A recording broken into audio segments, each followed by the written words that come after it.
Personally, I think Neon's the heart of the Freestar Collective.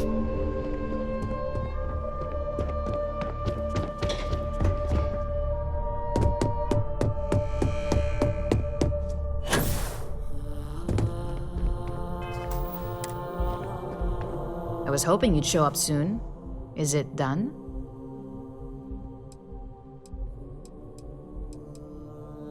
Excellent. I'll let Ularo know that we can start moving forward with our negotiations. Now, I think it's time to examine a different set of skills.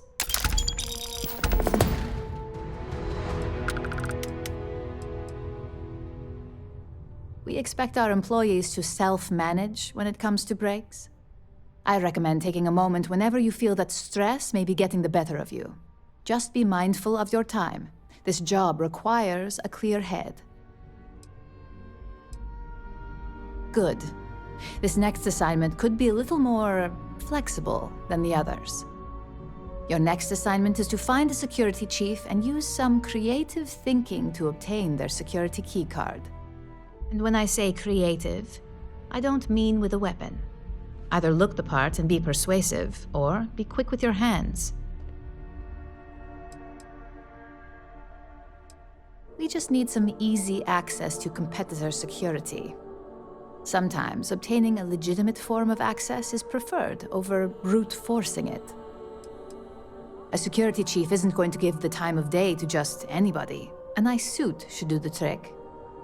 Or, who knows, some operatives are known to have a security guard uniform or two in their closet they can rely on. Just be careful. Getting caught could mean a mess, and cleanup isn't cheap. Good luck. I'm sure you'll be able to get that keycard without incident. Just remember, if anything does happen, it's up to you to bail yourself out.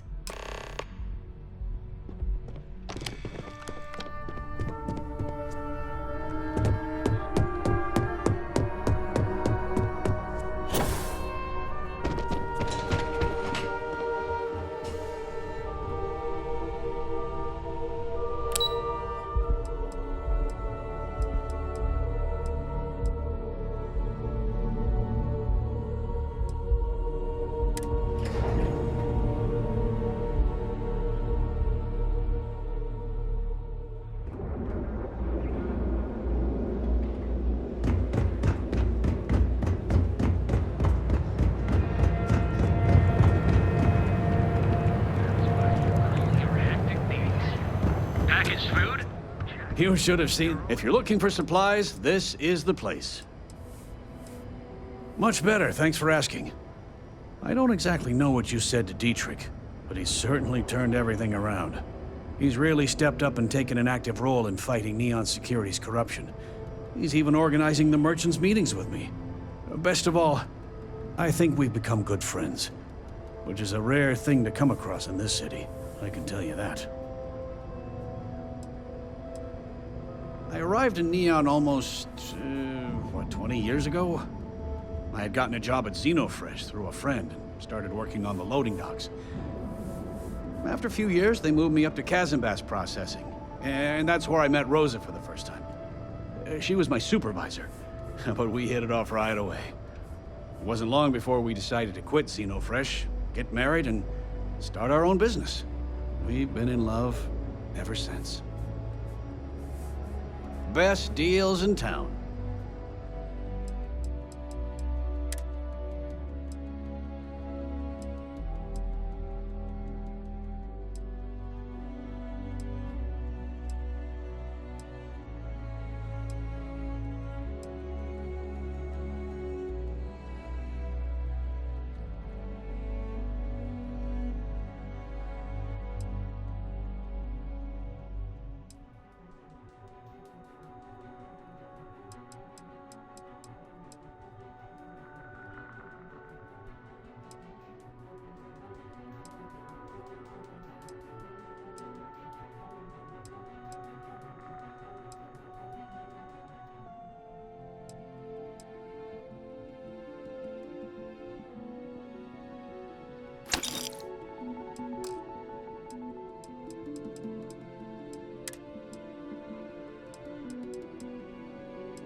Thanks for stopping by our shop.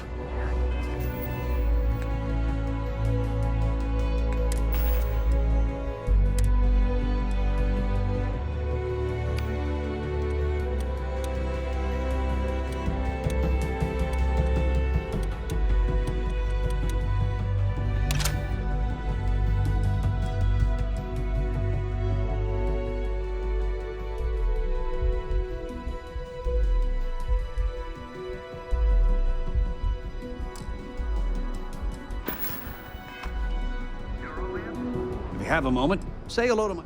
No problem. I'm sure you'll find something you like.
Tell everyone you know about our store.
Feel like making a purchase?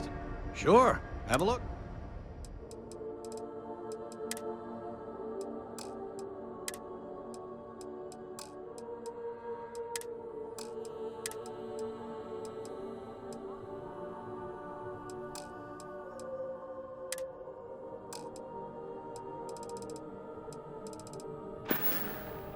Watch your back out there.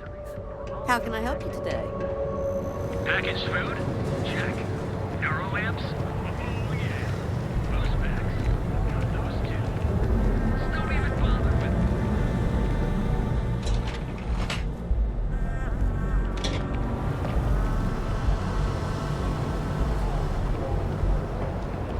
Want to see how short my temper is? Keep talking. I bet Warlord looking to blow a hole in something. Have a look for yourself. He's never looked better. Had the paint cleaned up, some dings smoothed out of his chassis, and even upgraded his firmware. All thanks to you.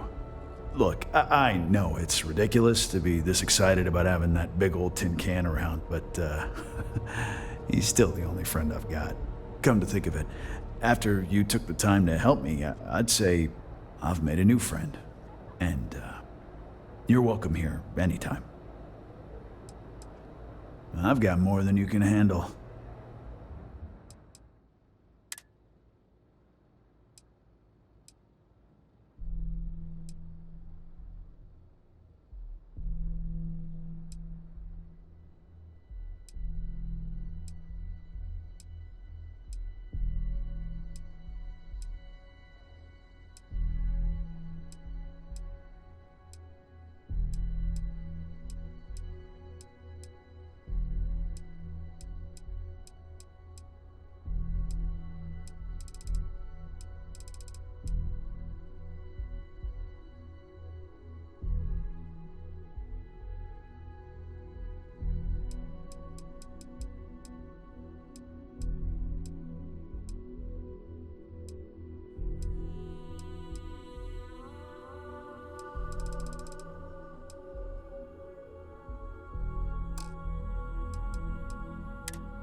Always keep plenty of ammo in stock, too. Security's unlawful behavior will be met with lethal force. I'm sorry, your inquiry is invalid. Neon Tactical deals in weapons and armor for use in combat, for cleaning supplies, and other household items. Goodbye.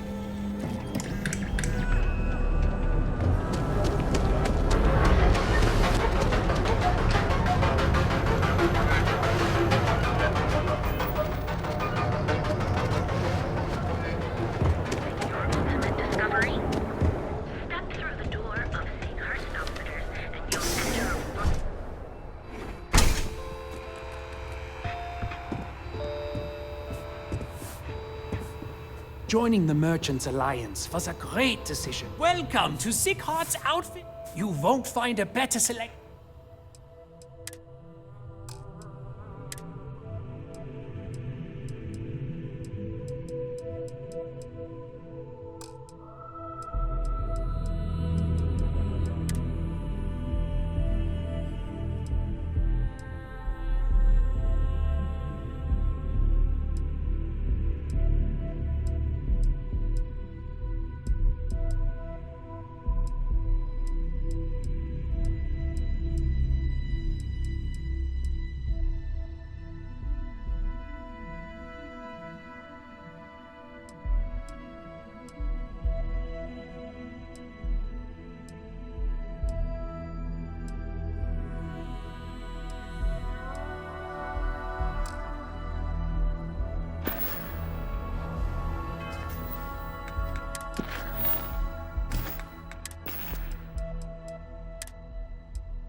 I apologize for coming over this emergency channel, but we are in need of assistance concerning the large ship in orbit, and we value discretion in this matter.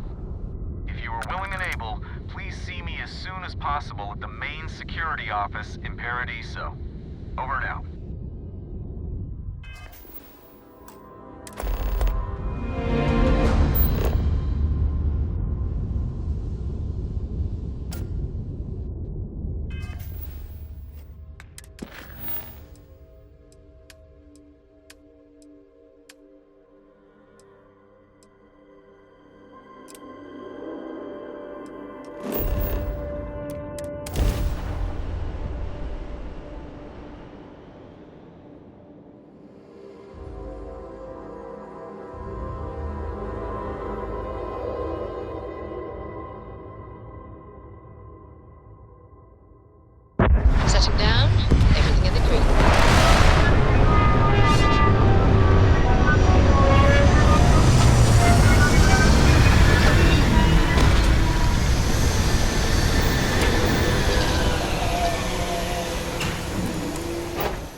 Your safety is our #1 priority.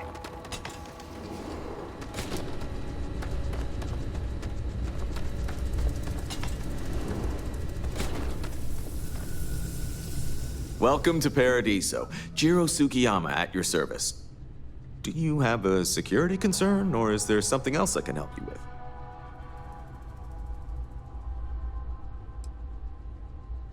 with?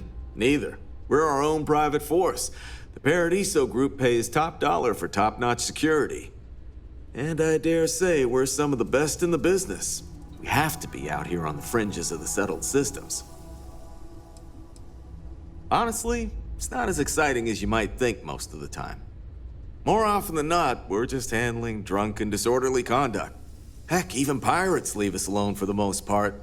I think it's because some of them actually vacation here. As long as they're not bothering anyone, we've been told not to worry about them. Ah, yes, of course. I'm glad you came. As you can imagine, we're in a bit of a predicament. Under normal circumstances, we would not enlist outside help in this manner. But this is a matter we can't afford to worry our guests about. As such, we need to handle this discreetly. Failure on your part to do so could have severe consequences. So, before we proceed, can you swear not to discuss this with anyone else unless explicitly directed to do so?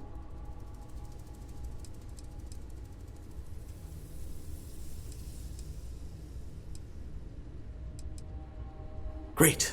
I appreciate it.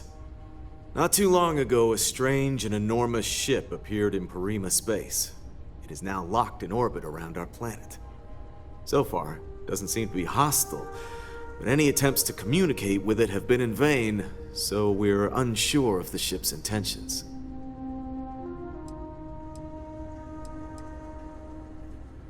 Can't say for sure. Looks worn, but not cobbled together like a Crimson Fleet junker. Others have been saying it's some new Varun design, a gigantic battleship with hidden armaments preparing for assault, but that doesn't check out either. There's also been talk about non-human sentient life. The comms data we received might support that, but humanity's spread far and wide and no one's ever encountered anything like that. Still, first contact. Could you imagine? Not quite. It took some time, but we received a transmission. It was all, pardon the phrasing, it sounded almost alien, like nothing anyone's heard before. Clicks, distorted groans, buzzing, really disturbing sounds. Now, one of our engineers says it could just be some busted comm equipment or incompatible signals, but we're not sure. So far, no one's disembarked from the ship, no landing craft, nothing. We don't have the staff or ships to spare, otherwise we'd dock with it and attempt to board. It bears no discernible markings or allegiances to any manufacturers we're aware of. I'm hoping that doesn't mean we're dealing with some sort of new deep space threat.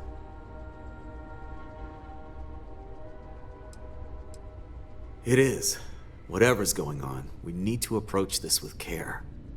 First, see if...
if you have more luck communicating with them. If not, you may have to try boarding. Whatever you do, it's important to remember to seek diplomacy with who or whatever's on board. As soon as you have any more information, report to Oliver Campbell. He's the CEO of Paradiso. All formal decisions will need to go through him, and he'll have your pay. Good luck.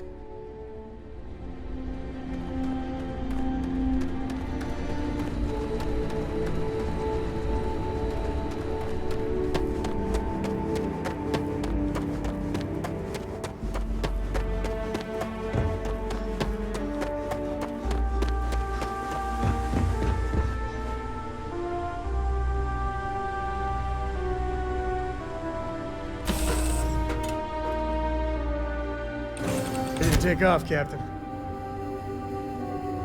What can I help you with?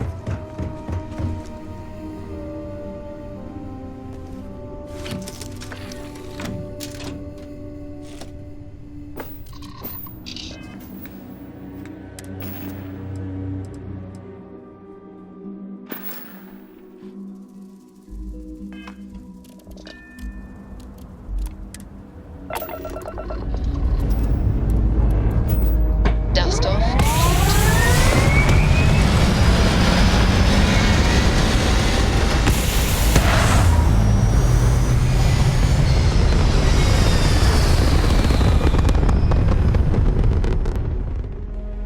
Orbital insertion completed.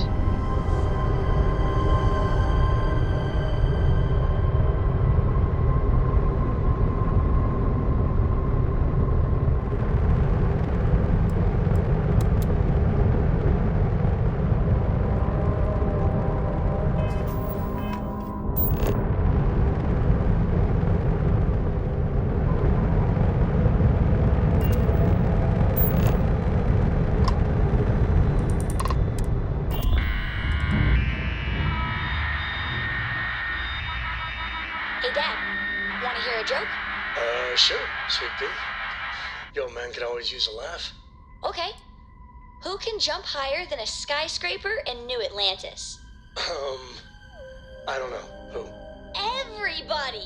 Skyscrapers can't jump!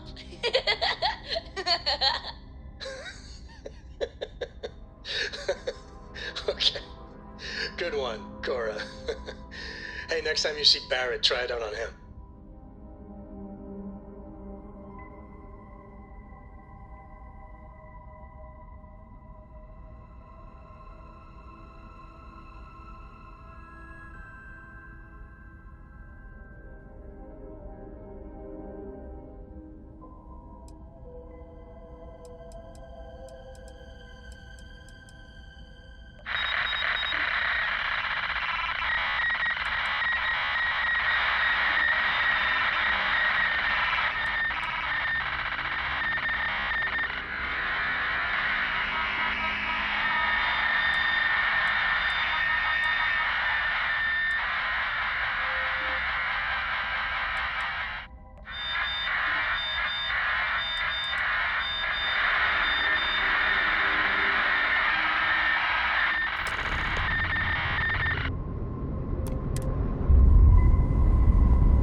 Solid docking job there. Nice work.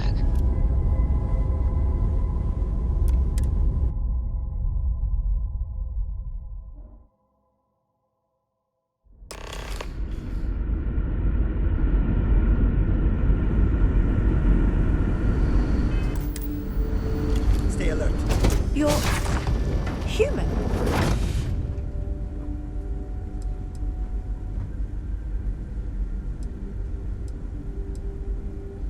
Oh, we're human. From the planet Earth in the Sol system. It's just that we weren't expecting to find life, let alone human life out here. We thought we were the only ones to leave Earth. Well, I'll be. This is like a time capsule. Except with living, breathing people. We have got to explore this ship. Perhaps we should greet our guests. Of course. Manners. I'm Captain Diana Brackenridge. This is Security Officer Bomani Reader. And this is Dr. Mabuti da Costa, one of our elders. A pleasure to meet you.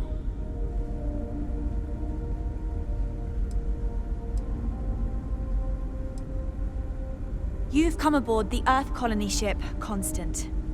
Generations ago, we set forth from the planet Earth with the mission of colonizing a new habitable world in the spirit of our ancestors nearly a millennium ago.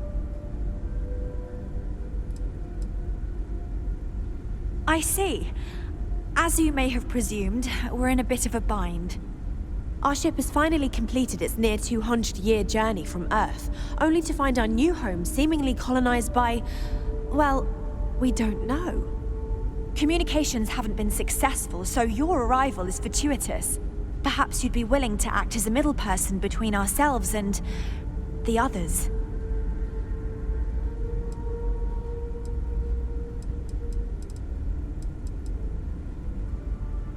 Ah, your question confirms one of our recent theories. It would seem that some form of faster-than-light travel or space-bending technology was invented during our long journey. That would explain why we would find people this far out into space. I guess technology leapfrogged us at some point. Interesting. I can only imagine that our predecessors didn't believe the technology would ever work, and so they made the decision to leave when they did.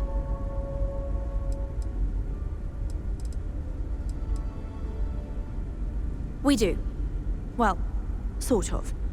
We saw structures using our surveying equipment. We've also seen the various ships pass us by. Some even seemed to want to communicate, but couldn't. Of course, we had no idea that they were being piloted by other humans. Well, the short answer is, we didn't. It's a generation ship, which is to say that most of us lived long, happy lives on board and passed our mission down to our children. It was never intended that the original crew would make it to our destination. The goal was always the preservation of the human race above all else. Though, it would seem that was perhaps a bit presumptuous. We're not entirely sure. Our engineers believe it's possible that our technology just isn't compatible with theirs. All we hear when using them to communicate with anyone is a bunch of disturbing noise. It gave me the heebie-jeebies at first.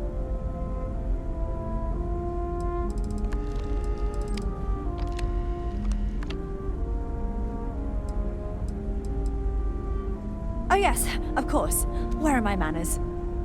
Now then, please follow me. There's much to discuss first. We'll speak more on the matter once we reach the bridge. Dr. da Costa, you may return to your quarters if you wish.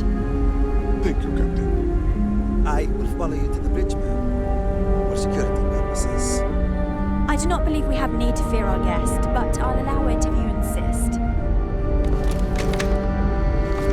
Welcome to the Earth colony ship Constant. In the early 2100s, my ancestor, Rupert Brackenridge, researched a number of scientific scenarios: climate change, asteroid impact, nuclear war, global pandemic, and more. Each scenario showed the likelihood of an extinction-level event to be within 50 years. He fully believed Earth was destined to be rendered uninhabitable. We've always assumed that's what happened. So, he gathered the best and brightest he could find, built the Constant, and set a course for this planet here. We were told that it was the largest, most advanced ship ever constructed on Earth at the time. If you can believe, entire generations have been born, lived, and died on this ship. It really goes to show that there are no limits to human ingenuity and perseverance. We were never trained to address threats coming from outside our ship. We got strict rules around here, but they're strict for a reason. This whole place belongs in a museum. Heck, it is a museum. Let's talk.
matter the outcome, I won't let my crew down. Difficult is the wrong word. It can be both challenging at times and also exciting. Our mission was to rebuild humanity on a distant world, believing that we were Earth's last hope. To think that while there has always been a Brackenridge in the captain's chair, that I am the one to finally oversee our journey's end is truly exhilarating. But with this stumbling block in our path, at this final moment, I fear tough choices will need to be made. A bit frazzled, as you can imagine. People are anxious about discovering that we're not alone, and also worried about what will come to pass. While we hope we can work out a deal with the people on the surface, they seem reluctant to reach out, so there's no telling what will come of that. I do know that we can't afford to stay here in orbit forever. The ship was built to sustain us for many years with backup provisions just in case, but even that will come to an end eventually. I think I'm coming up on 6 years now.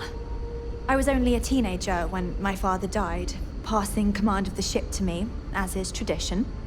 Because of that, I've had to sort of learn as I go along, instead of taking years of study and apprenticeship under the prior captain. I think some people on the ship resent me for not having the level of experience as my predecessors. But at the same time, without my command, we likely wouldn't have made it here so quickly. Well, as I mentioned, we've been unsuccessful in communications with anyone up until you arrived, though not for lack of trying. But since you're asking, maybe you'd be willing to be a sort of diplomat between us and them as we attempt to resolve our situation. Does that sound agreeable to you? We suspect that our equipment is woefully obsolete compared to whatever you all have now. In all honesty, we never expected to need to communicate with anyone, so our comms aren't particularly robust. That limits our options. We even attempted communicating with lights and sounds, something we saw in an old movie, but I don't believe they picked up on it. If anything, it may have inadvertently alarmed them.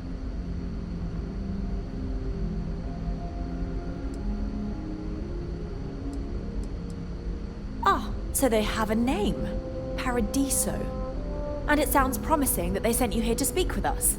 You see, we intended to settle here, but we assumed that they intend to defend their claim given their presence here.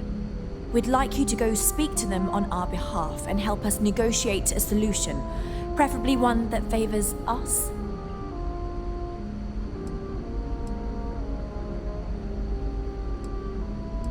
When we left Earth, there were no claims to planets this far out into space. We had assumed that we were the only ones attempting a generational journey such as this, meaning that there would be no need for a formal claims process. Regardless, my ancestor, Rupert Brackenridge, did manage to file a charter for this planet's first colony, to be named New Jamestown. According to his records, no one took it seriously when he filed it, so likely it was either ignored or the records were lost to the ages. Given humanity's lack of interest in colonizing the far reaches of space at the time, it shouldn't have been a problem, but again, here we are now. Based on the data our ancestors had when they launched this endeavor, it was determined that this was the perfect planet for us. Even if we had another viable candidate planet, we lack the resources to get there. And as you know, it took us 200 years to get here. Our people have no desire to go back to drifting the stars so their children's children can possibly settle on an inferior planet.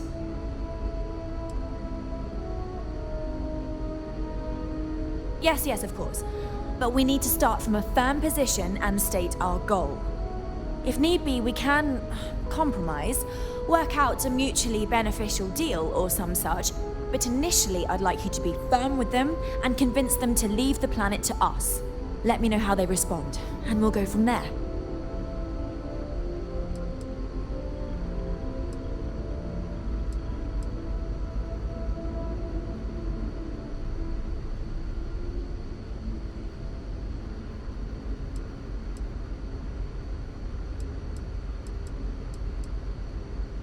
We thought about it, but it simply won't do. I need to think about the distant future of our people. Sure, our first settlement may be small, but our predecessors dreamt of our new civilization spreading across the globe. That will be difficult if someone else plans to do the same. While we're not completely close to the idea of sharing, it's much easier if we have complete domain over this world. I'm serious. We have a rightful claim to this land, and I intend to fight for it. But as you're currently our only hope, perhaps you'll honor my request and give it your all, for the sake of some very weary travelers who have come a very long way to be here. Thank you.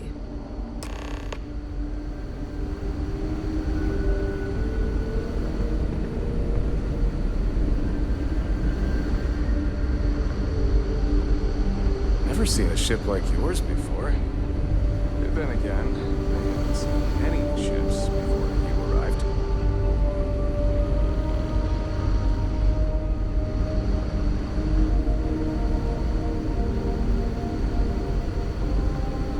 All right, let's get back to that bank vault. Guess we're done. I know Captain Brackenridge has essentially given you free rein to wander the ship, but security will still be watching you closely. I hope you understand, given we have so little experience with people from the outside. It pays to take security seriously, something I understand much better now than in my youth. Just because our equipment's old doesn't mean it won't work to take down troublemakers. The Constant is a peaceful ship. Don't change that.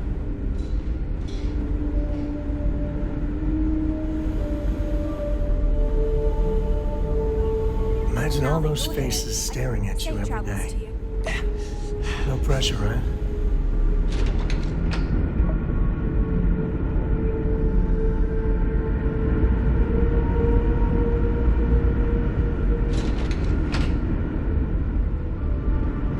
Careful waving that fancy gun around. We don't need to see what it can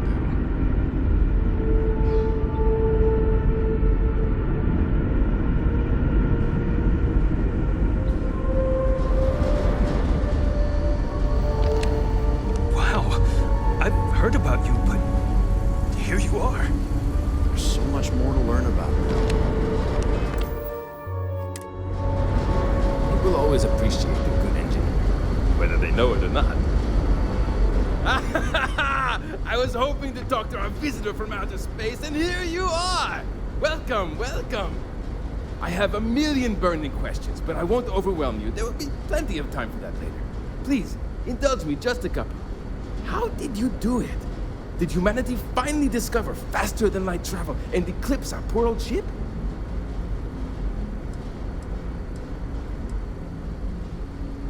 I knew it. It's incredible! I read about this technology in our archives from Earth, but it was only theoretical back then. Amazing! I'll have to learn more.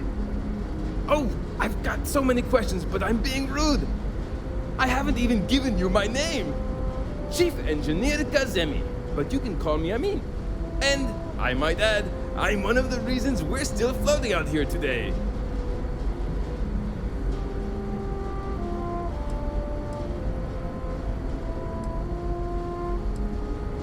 Indeed. Thank you for being so kind and indulging me. You must understand how thrilling this news is for someone like me. Someone who suspected this encounter was, in fact, possible.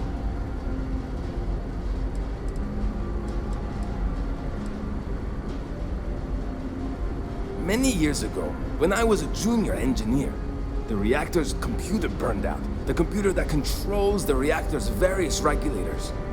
I'll spare you the details, but when that happens, the ship and everyone on it is in danger of turning into a mess of hot slag. I had to jury-rig parts from old media devices to prevent a meltdown. And that's how I became the boss around here.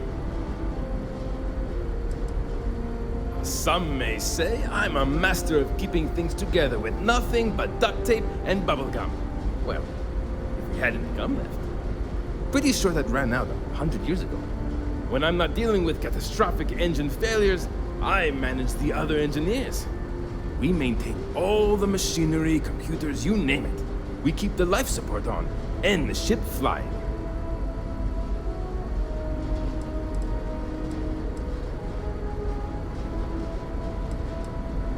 Ah, great question. I do not know for sure, but I can venture a guess. All of the reading I've done on the matter suggests that at the time, there was uncertainty that the technology would ever work, or if it did, that it would work at the scale we needed. So, I trust they made the decision to strike out when they did, fully believing it was the only way.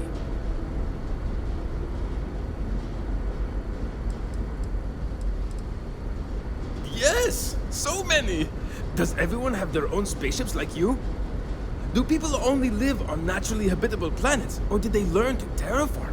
Are we in contact with alien species? I have so many more, but I don't want to take up all your time.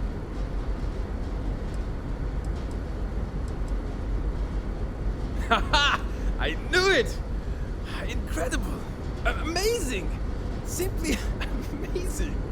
In our ancestors' time, only the very wealthy could afford to build ships.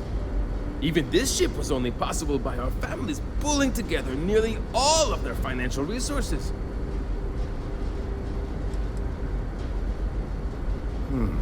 I'm not surprised. The amount of energy it would take to terraform an entire planet seems improbable. I can assume these types of colonies are strictly for mining and gathering rare resources, since there are nearly limitless habitable planets to choose from out there.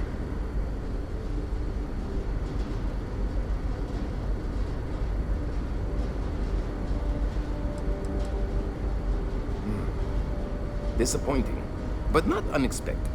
When you showed up, I tried to tell the others about the Fermi paradox. I suggested that the most likely explanation for you was that humanity had developed faster, more advanced technology and had leapfrogged us. Seems I was right. Ah, thank you for taking the time to talk with me. I can have a bit of a big personality, I'm told. So let me know if I ever get on your nerves. So long!